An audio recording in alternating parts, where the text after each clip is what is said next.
गरीब मायके में अमीर ससुराल वालों की खातिरदारी। पूजा की शादी एक बहुत ही अमीर परिवार के लड़के राकेश से हो जाती है। शादी के बाद पूजा अपने बड़े से घर में अपने ससुराल में थी। पूजा बहुत ही गरीब परिवार की बेटी थी। पूजा के ससुराल में उसकी सास रूपाली, जो पूजा और राकेश की शादी से नाखुश थी, पर पति शामू की जिद के आगे रूपाली ने अपने घुटने टेक दिए। शादी के 2 दिन बाद पूजा अपनी सास के लिए चाय ले आती है। रूपाली जैसे ही चाय पीती है तभी वो चाय पूजा के ऊपर फेंक देती है। गंवार कहीं की, तुझे चाय बनाना भी नहीं आता, ना उसमें चीनी का मजा है ना पत्ती की। मुझे माफ कर दीजिए माँ जी, मैं दोबारा से आपके लिए चाय बना देती हूँ। कोई जरूरत नहीं है, गरीब कहीं की। मानवी बहू, तुम मेरे लिए चाय ले आओ। और सुन पूजा, पूरे घर की अच्छे से सफाई कर।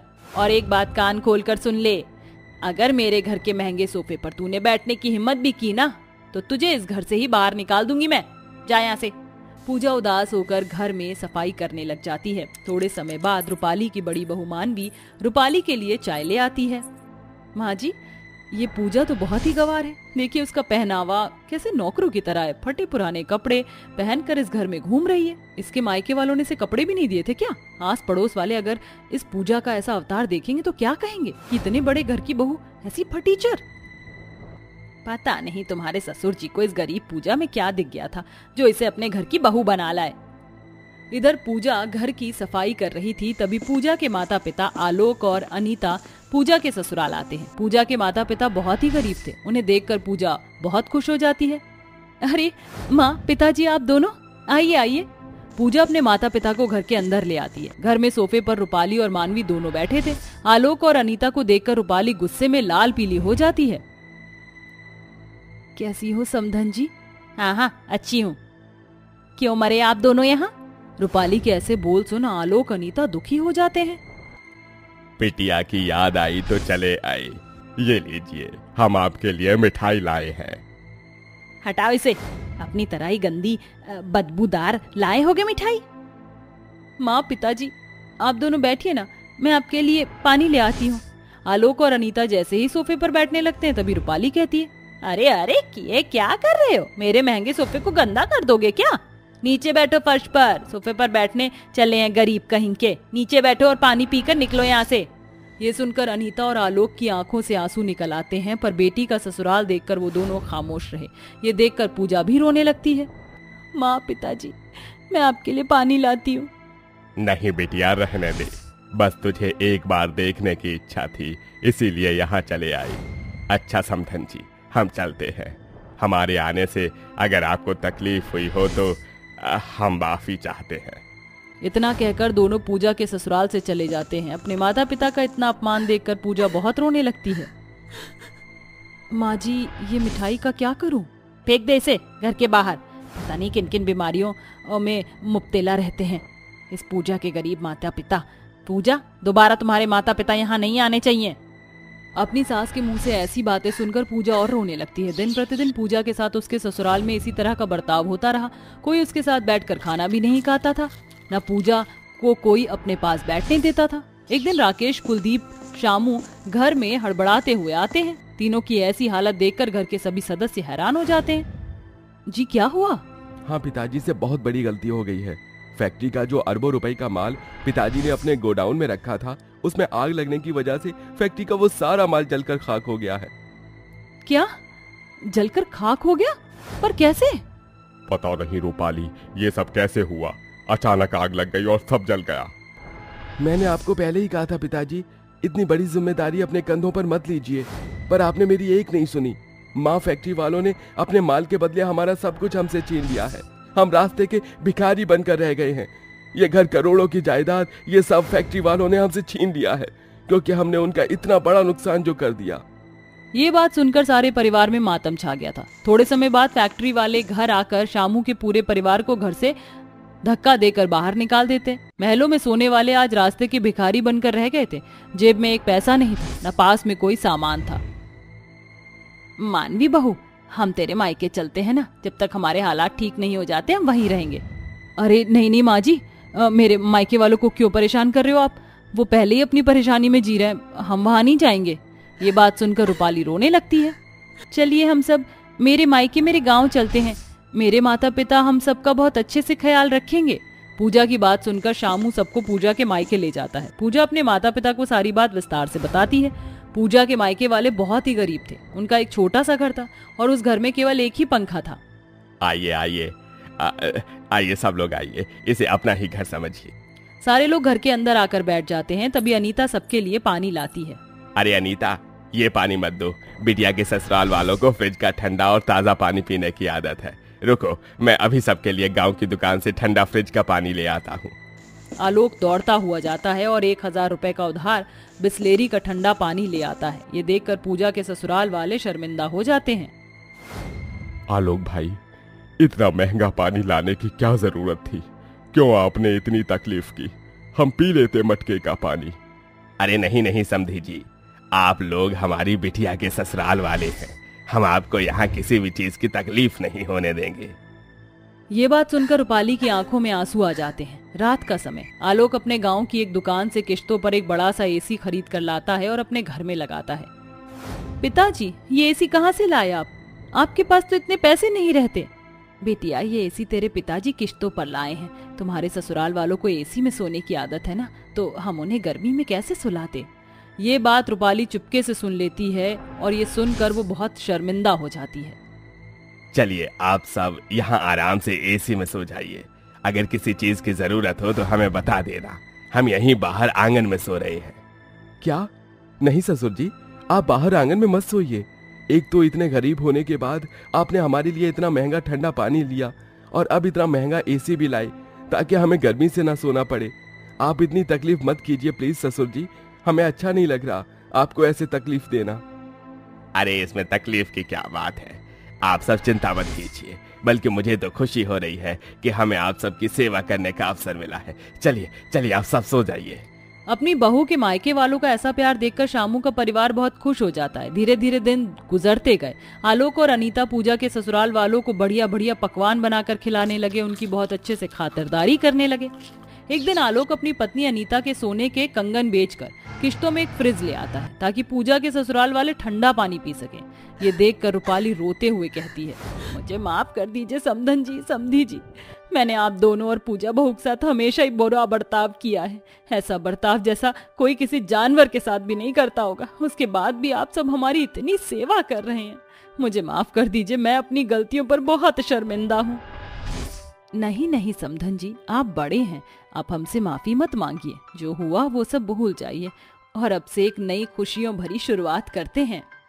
अनीता और रूपाली दोनों गले लिपट कर रोने लगते हैं और कुछ दिन बाद ही कुलदीप और राकेश को फिर से फैक्ट्री में काम करने का मौका मिल जाता है और वो एक बड़ा सा घर रेंट पर लेकर अपने परिवार के साथ उस घर में रहने लगते हैं। तभी रूपाली अपने बेटों से पैसे लेकर पूजा के माता पिता को नया फ्रिज, एसी और कई सारी चीजें खरीद कर देती है, जिसके बाद सब कुछ अच्छा हो जाता है।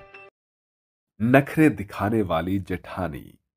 ये कहानी है जेठालाल के जॉइंट परिवार की, जहां जेठालाल अपनी पत्नी सुधा, 2 बेटे सूर्य और दक्ष सहित 2 बहू न्यासा और वैदेही के साथ रहते हैं। जहां वैदेही कामकाजी बहू थी, वहीं न्यासा अव्वल दर्जे की नखरीली जेठानी थी, जो अक्सर अपने ससुराल वालों के सामने झूठी शान का राग सुनाकर नखरे दिखाते रहती थी। सासू माँ, ससुर जी, जेठ जी, जेठानी जी, खाना लग चुका है, सभी मेज पर आ जाइए। अरे वाह, खाने की खुशबू तो बहुत ही लाजवाब आ रही है। ओफो सासू माँ, आप भी ना दिन भर सस्ते नशे में डूबी रहती हैं, तभी तो आपकी हींग जीरे की तड़के की महक मालूम नहीं पड़ती। अरे वाह जेठानी जी, आपकी नाक तो बड़ी तेज है। वैसे आज मैंने सभी के लिए साग बनाया है, ये रहे गर्मा गर्म पराठे, खाना शुरू कीजिए। ओह गॉड, रोज रोज ये घास फूस खाकर आप सभी का मन नहीं उबता क्या? यू, कितना सारा ऑयल भरा है। सॉरी देवरानी जी, मगर इतना ऑयली खाना खाकर मुझे अपने फिटनेस के साथ खिलवाड़ नहीं करना। वो मेरे मायके में ऐसा अतरंगी खाना कोई नहीं खाता, इसलिए मुझे भी आदत नहीं। So excuse me all. इस तरह नखरीली जेठानी देवरानी के आगे अपनी रईसी का रुआब झाड़कर कमरे में चली जाती है और सुधा कहती है, अरे छोटी बहू, तू मन छोटा मत कर। अपनी जेठानी के नखरीले स्वभाव को जानती तो है, उसे अपनी शेखी बखारने की बहुत बुरी आदत है। जेठानी के नखरे की नौटंकीबाजी से ससुराल के सभी जन वाकिफ थे। समय गुजरता है, फिर एक दिन जेठानी का देवर खुश होकर मिठाई लिए घर आता है। माँ, पिताजी, भैया भाभी कहाँ हैं आप सभी लोग? अरे जल्दी से बाहर आइए।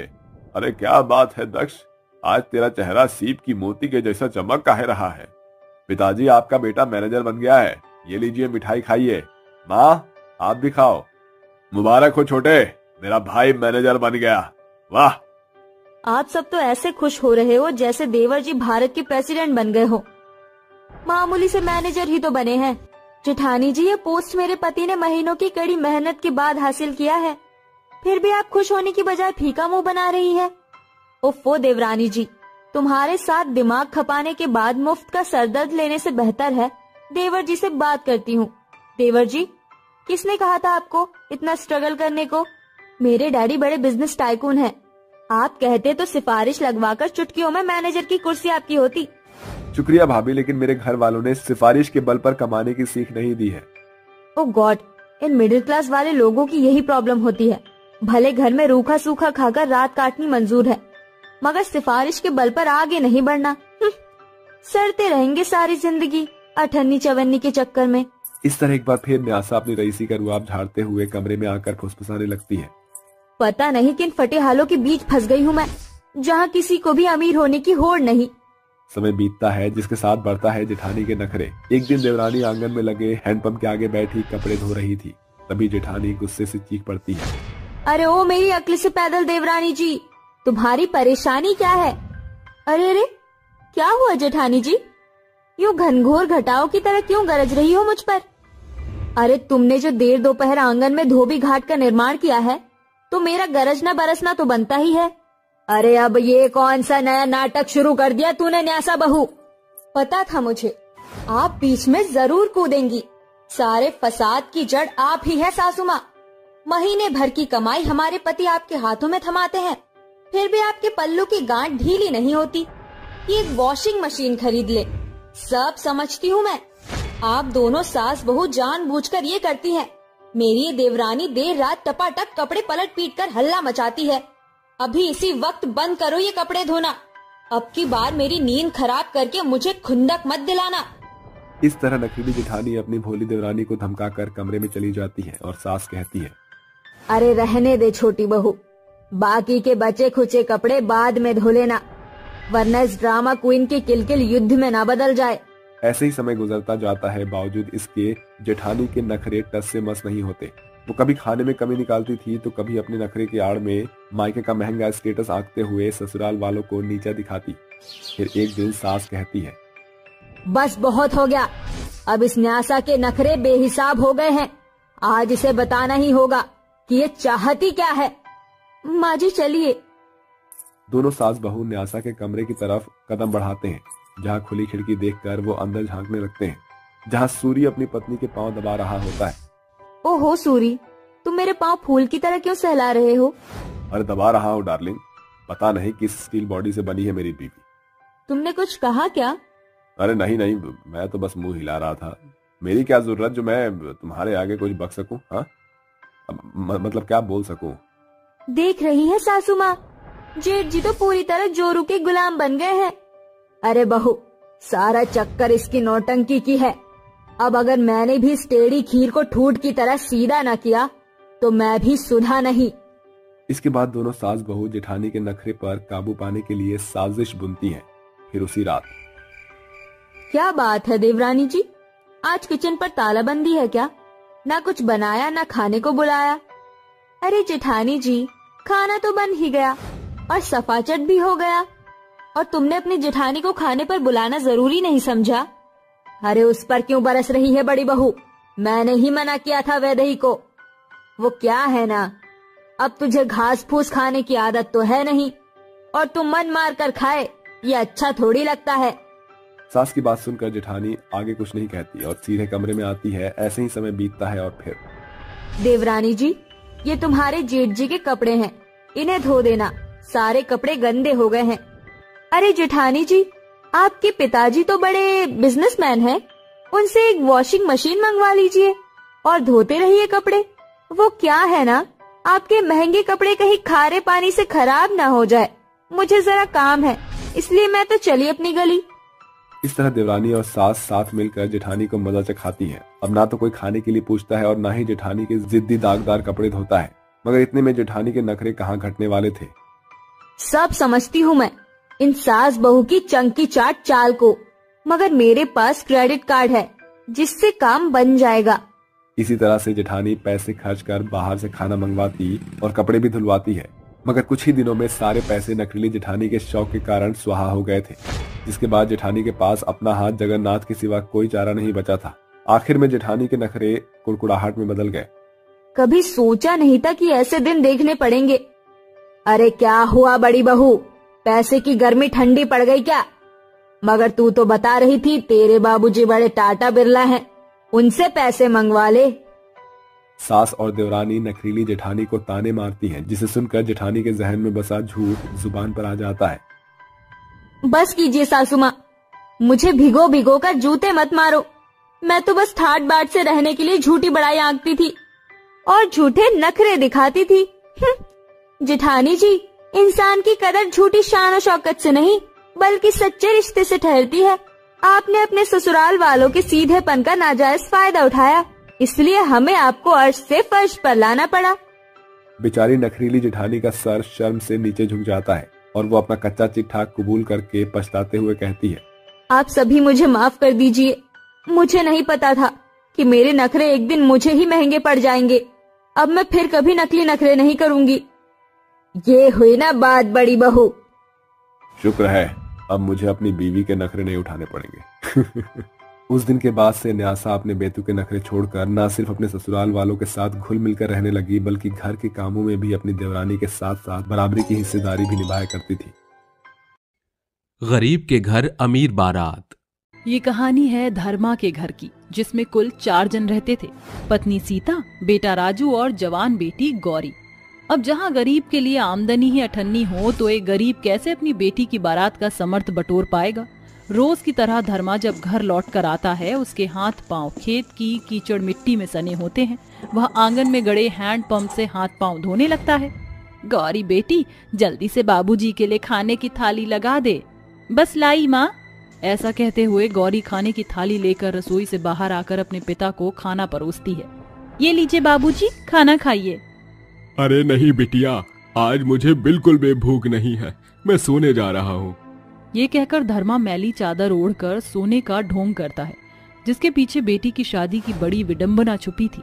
उस रात सभी को नींद में ऊँघता देखकर धर्मा चौखट पर बैठकर आंसू बहा रहा होता है। तभी सीता जाग कर उसके पास आती है। अरे गौरी के बापू, तुम इतनी देर रात चौखट पर क्यों बैठे हो? नींद नहीं आ रही क्या? अरे गौरी की अम्मा, जिस गरीब बाप के सीने पर जवान बेटी के ब्याह का बोझ हो, उसे कहाँ नींद आती है, तब कि उसकी डोली न उठ जाए। जुग जमाना जिस तेजी से बदलाव की डगर पर बैठा है, उसमें अमीर और ज्यादा अमीर होते जा रहे हैं और गरीब पहले से भी ज्यादा गरीबी के गहरे दलदल में धंसते जा रहे हैं। ऐसे में एक गरीब के घर से आई बारात भी लौट जाती है। कभी कभी तो सोचकर ही मेरे कलेजे में फांस चुभ जाती है कि कहीं हमारी गौरी को इस बुरे वक्त का सामना न करना पड़ जाए। सारी गलती मेरी है। हाजी, इसमें आपकी कोई गलती नहीं है। भगवान ने ही हमारे गरीब परिवार की किस्मत कुश की कलम से लिखी है, इसलिए तो हमें गरीब बनाया। ऊपर से एक औलाद भी दिया है, वो भी विकलांग। हम उस पर भी आस नहीं लगा सकते। दोनों दंपत्ति देर रात अपनी गरीबी पर बात कर रहे होते हैं, मगर उन्हें इस बात की खबर नहीं थी कि उनकी सारी बातें गौरी सुन चुकी है। अगली सुबह, अरे गौरी बिटिया, तू कहीं जा रही है क्या? इतने भोर सवेर तैयार हो गई? हाँ माँ, मैं काम की तलाश में जा रही हूँ। कल रात मैंने आपकी और पिताजी की सारी बातें सुन ली थी। माँ, हम गरीबों को अपनी सोच को उभारना होगा। पिताजी एक अरसे से अपनी हड्डियां गलाकर हमारा पेट भर रहे हैं। उन्होंने अपनी बेटी को 12वीं तक पढ़ाया। आज उस पढ़ाई का सही इस्तेमाल करने का समय हो चला है। मैं चलती हूँ माँ, शाम तक लौटूंगी। ये कहकर गौरी अपने घर की गरीबी को मिटाने के लिए नौकरी की तलाश में निकल पड़ती है। तभी उसके कदम एक मंदिर के आगे रुक जाते हैं, जहाँ एक औरत को बड़ी भीड़ घेरे खड़ी थी। गौरी भीड़ को चीरती हुई भीतर घुस गई। उसने फौरन अपने कंधे पर टंगे झोले से पानी की बोतल बाहर निकालकर उसे छींटे देते हुए वो जगाती है। आंटी जी, आप ठीक तो हो? हाँ बेटी, मैं ठीक हूँ। शर्म आनी चाहिए आप सभी लोगों को। आपके अंदर की इंसानियत मर गई है क्या? यहाँ एक औरत बेहोश पड़ी थी और आप लोग अतरंगी हरकत कर रहे, कोई वीडियो बना रहा है और कोई फुसफुसा रहा है, मगर किसी ने इन्हें उठाया नहीं। आप लोगों का जमीर आपको कोसता नहीं है क्या? गौरी की फटकार सुनकर भीड़ अपने अपने रास्ते पर चल पड़ती है। तभी एक लंबी चौड़ी चमचमाती कार मंदिर की सीढ़ी के पास आ रुकती है, जिसके भीतर से अथर्व नाम का एक सूट बूट में शख्स बाहर आता है। उसके चेहरे पर लगा चश्मा चीख चीख कर उसकी अमीर होने की बात बयान कर रहा था। माँ, आप ठीक तो हैं? अरे घर में 1 दर्जन नौकर की फौज देखने के लिए है क्या, जो आप नंगे पांव के लिए मंदिर चली जाती हैं? माफ कीजिएगा, मगर जो भगवान पर आस रखता है वो कभी अकेला नहीं होता। आपकी तारीफ? बेटा, ये गौरी है, इसी ने मेरी जान बचाई है। गौरी की सादगी और उसके शब्दों की सुंदरता अथर्व के मन में घर कर जाती है। वह बस किसी भी तरह से गौरी को वहां से जाने से रोकना चाहता था। जरा ठहरिए, मेरी माँ की जान बचाकर आपने मुझे अपना कर्जदार बना दिया है। मैं आपकी कोई मदद कर सकता हूँ?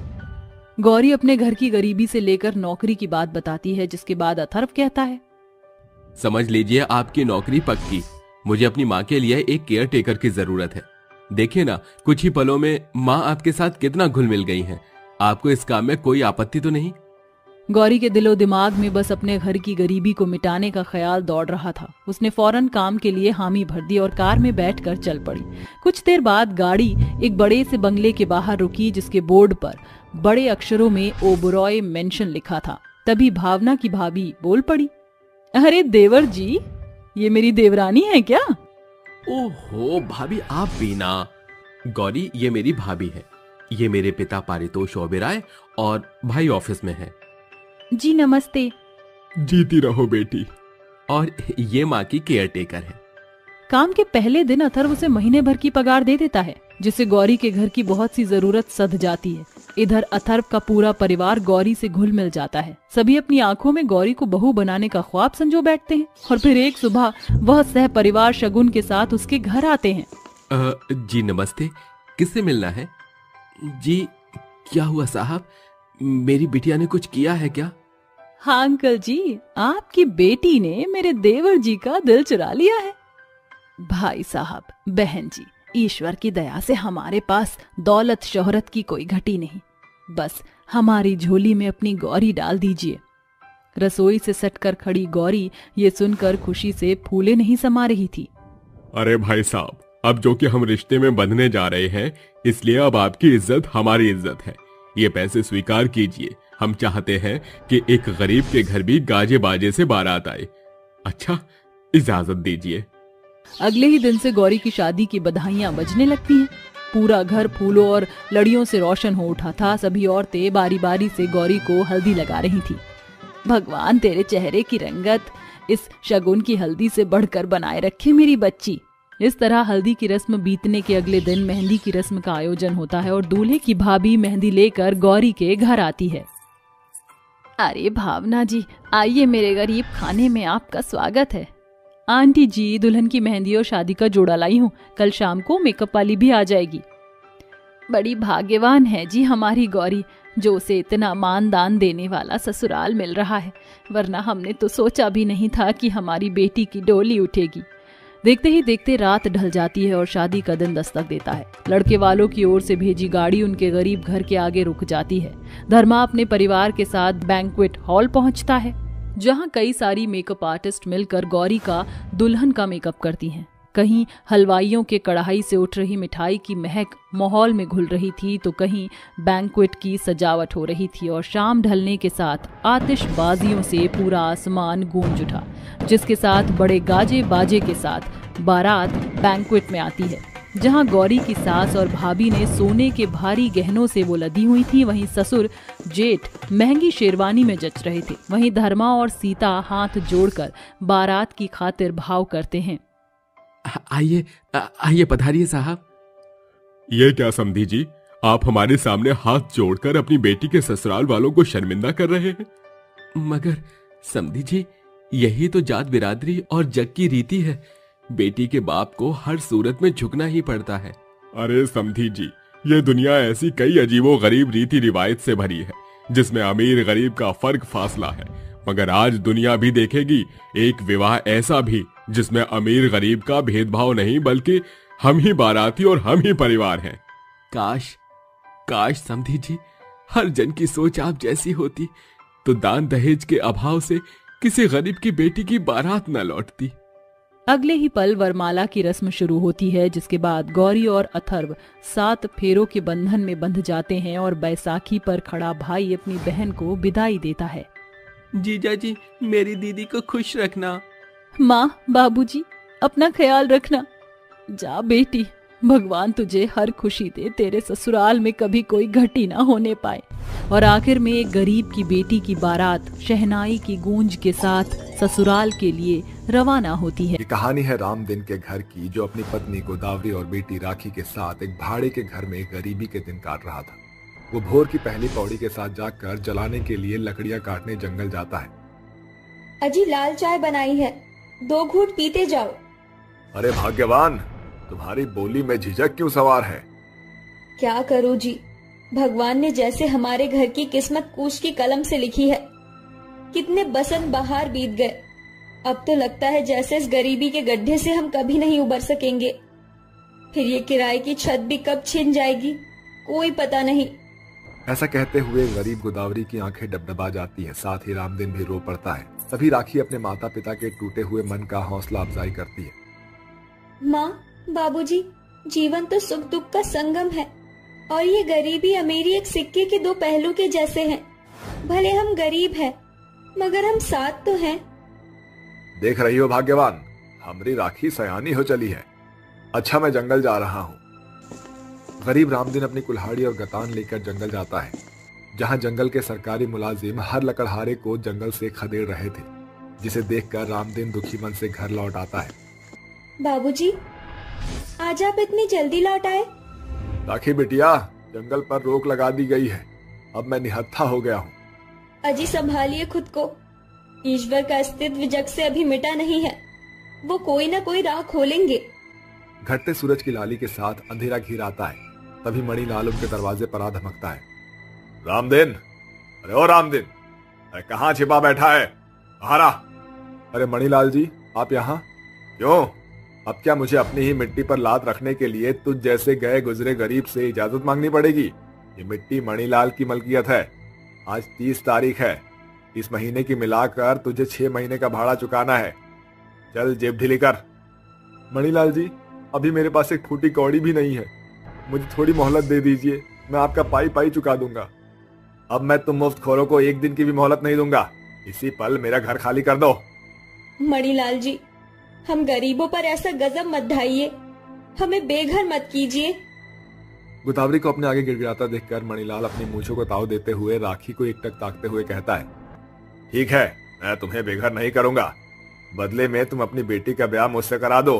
वैसे भी ये शादी के लड्डू चखने लायक हो गई है, इसे तुम्हें बिना दान दहेज के दामाद मिल जाएगा और ये छत भी तुमसे नहीं छीनेगी।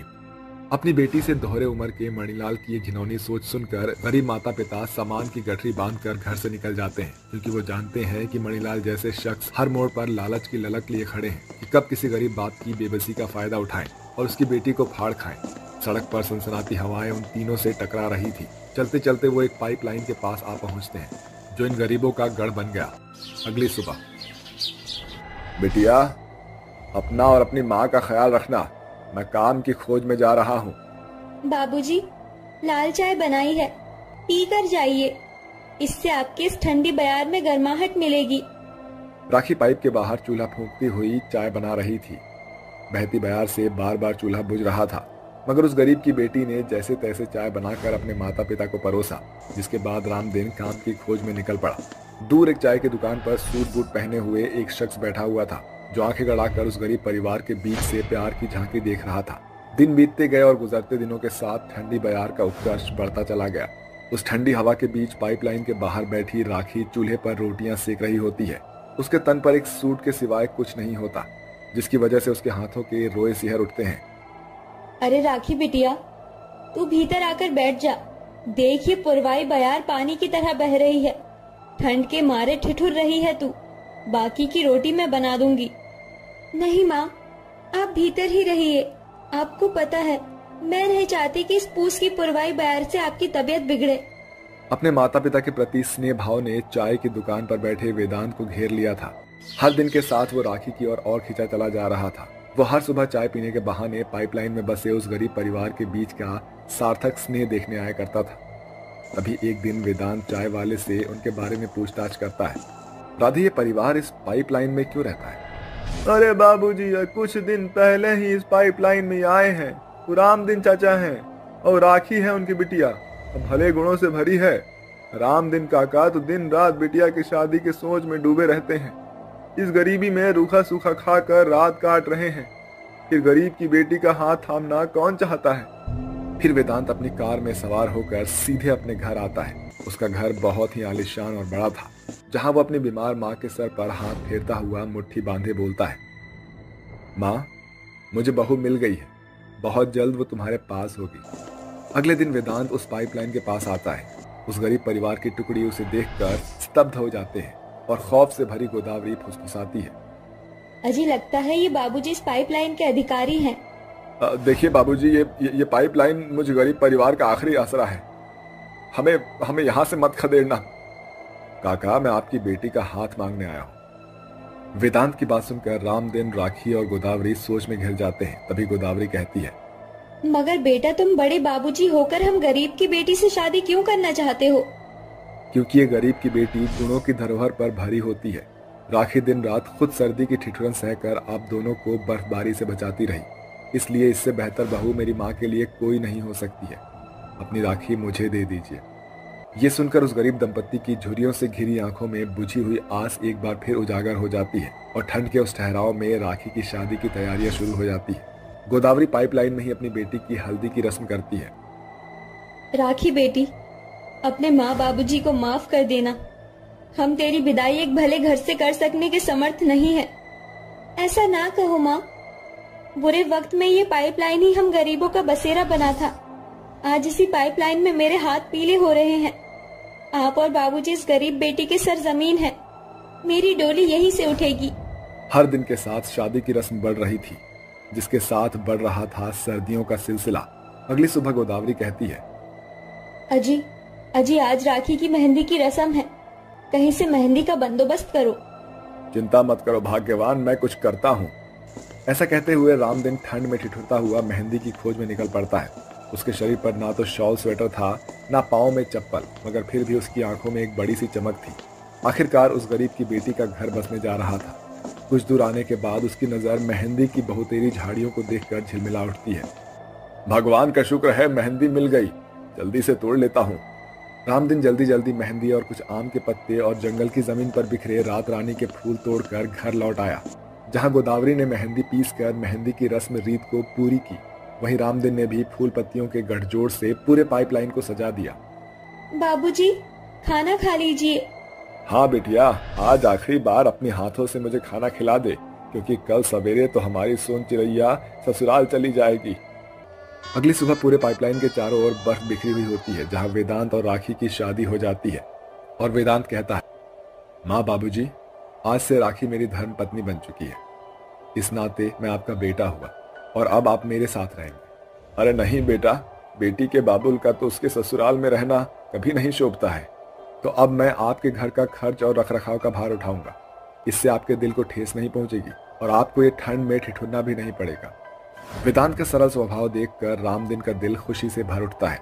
आखिर उसकी गरीब बेटी का घर भी बस गया था, साथ ही उन्हें अपना बसेरा मिल गया था, जहां उन्हें रात और भोर के ठंड का कहर फिर कभी नहीं काटना पड़ा। भूत और चुड़ैल की रसोई। एक शहर में भूत और चुड़ैल YouTube पर रेसिपी बनाने के लिए बहुत मशहूर हुए थे। काफी लोग उनसे इंस्पायर होकर खाना बनाना सीखते थे।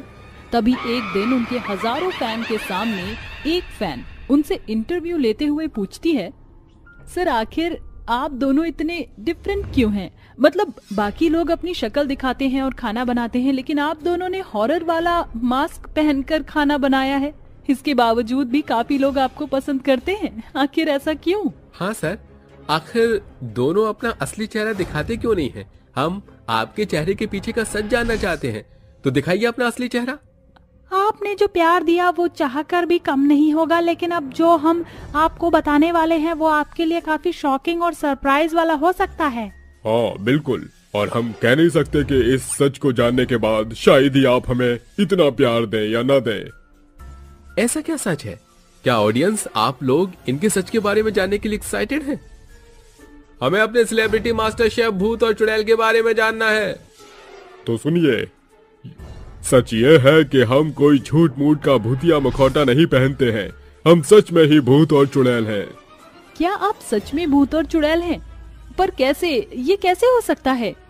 इस पूरे सच को जानने के लिए आपको हमारे साथ 8 महीने पीछे चलना होगा, जहां हम दोनों पति पत्नी ने अपना घर चलाने के लिए एक स्ट्रीट फूड बेचना शुरू किया। अजी सुनते हो, हमने जो सोचा है वो हो जाएगा ना? हमारा ये प्लान काम करेगा ना? अरे भगवान, तुम फिक्र न करो, हमारा स्ट्रीट फूड बेचने का प्लान बिल्कुल ठीक है, क्योंकि आजकल लोग बाहर की चटपटी चीजें बहुत ज्यादा खाते हैं और इसमें बहुत पैसा है। आपने बिल्कुल ठीक कहा। आपकी बात सुनकर मुझे बहुत हिम्मत मिली है। अब कल से हम चाट पापड़ी, बर्गर और मोमोज बेचेंगे और चाइनीज प्लेटर बेचेंगे, क्योंकि ये चीजें बहुत बिकती हैं। हाँ ठीक है, अब सो जाते हैं। अगले दिन ही दोनों अपना एक छोटे से टेबल और अम्ब्रेला लगाकर बर्गर, चाट पापड़ी और चाइनीज प्लेटर बनाकर बेचने लगते हैं।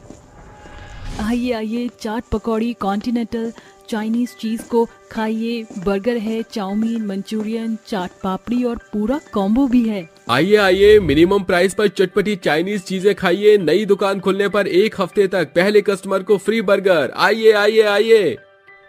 ओए देख, लगता है वो दुकान नई खुली है और वहाँ कोई पहला कस्टमर नहीं आया। चल वहीं चलते हैं। हाँ हाँ चल, फिर 1 हफ्ते तक फ्री बर्गर ही बर्गर खाएंगे हम। जल्दी जल्दी आइए और हमारे पहले कस्टमर बनिए। अभी तक एक भी कस्टमर नहीं आया है, आप वो लकी कस्टमर हो सकते हैं।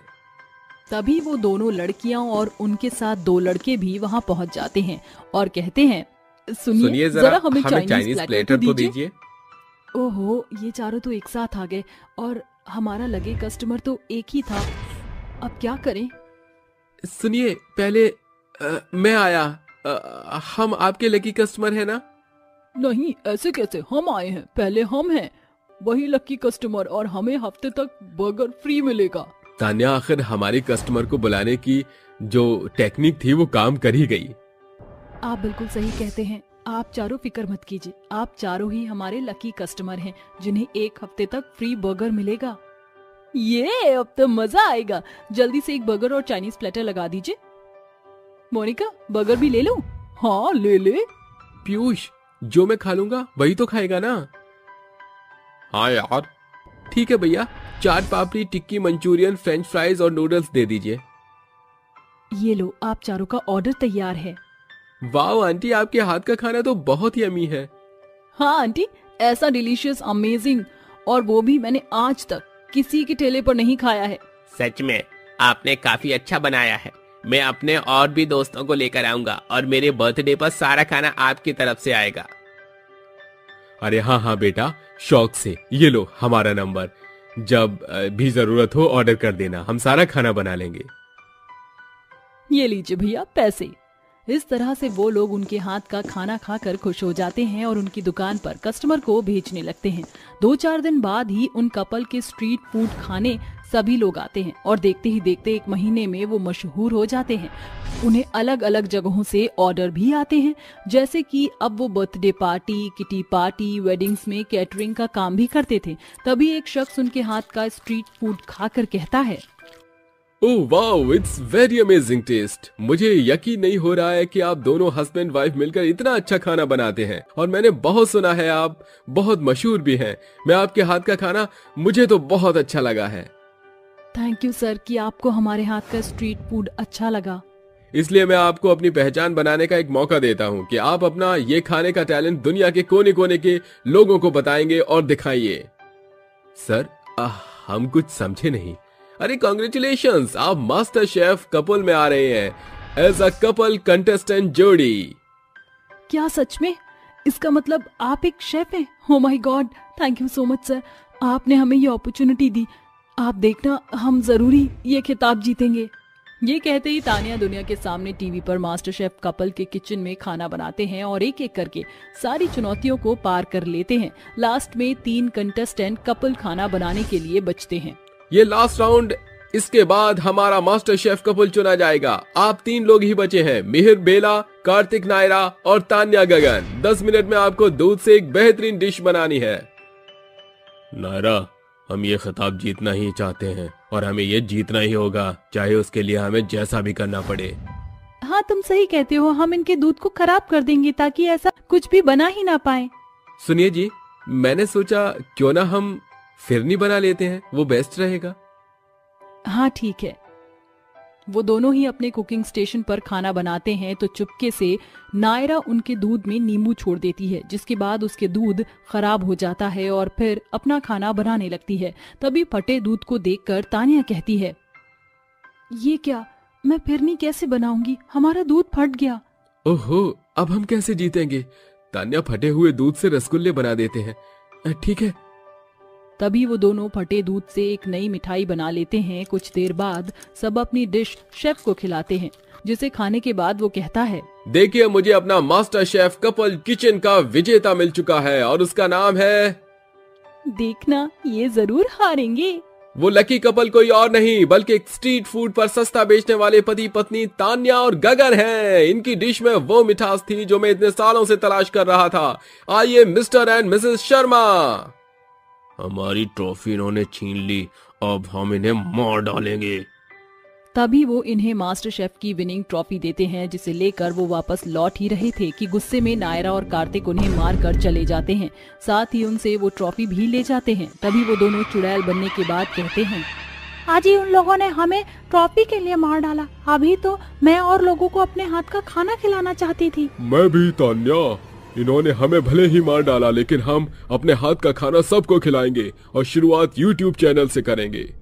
ये बोलते ही वो अपने जादू से अपनी रसोई में एक कैमरा लगाते हैं, जहां वो खाना बनाते हुए कहते हैं, नमस्कार, हमारे भूत और चुड़ैल की रसोई में आपका स्वागत है। ये हमारी फर्स्ट वीडियो, इसलिए आप सब हमें सपोर्ट करना और हम अपने असली चेहरे में ना आकर भूत और चुड़ैल का मास्क लगाकर ही आपको खाना बनाना सिखाएंगे और नई नई टिप्स खाना बनाने की बताएंगे। तो चलिए शुरू करते हैं। पहले हम एक पैन लेंगे, उसमें थोड़ा पानी डालेंगे, फिर नूडल्स को बॉईल करने के लिए छोड़ देंगे और ये सारे मसाले डालने के बाद हमारी सिंगापुरी नूडल्स रेडी है। दोस्तों, हमारे चैनल को सब्सक्राइब करें और अब मिलते हैं नेक्स्ट वीडियो में। भूत और चुड़ैल की ये वीडियो जब अपलोड होती है तो काफी लोग उनके हॉरर रूप को देखकर उनकी वीडियोस देखते हैं। ऐसे ही वह भूत और चुड़ैल 2-3 महीने में अलग अलग देश की वीडियो डालकर फिर से मशहूर हो जाते हैं, जिससे लोग उनके खाने के दीवाने हो जाते हैं और उनकी रसोई पर भी खाना खाने लगते हैं। इतना नाम होने के बाद उनकी जनता उनकी असली चेहरे को देखना चाहती थी, इसलिए 6 महीने बाद उनका एक इंटरव्यू होता है। और बस इतना वायरल होने के बाद आज हम दोनों आपके सामने हैं। अपनी मौत का गम बताने के बाद भी हमें अपने पैशन को अपनाया और आप तक अपने टैलेंट को पहुंचाया। आपकी सारी जनता आप दोनों से अभी भी बहुत प्यार करती है। आपकी रियल कहानी सुनकर सारी ऑडियंस रो रही है और खुश भी है कि उन्हें उनका स्ट्रीट फूड वाले मास्टर शेफ वापस मिल गए हैं। We love you master chef couple kitchen. हमें इतना प्यार देने के लिए आपका बहुत बहुत शुक्रिया। इस तरह वो भूत और चुड़ैल अपनी रसोई में सबको बुलाकर खाना खिलाते थे।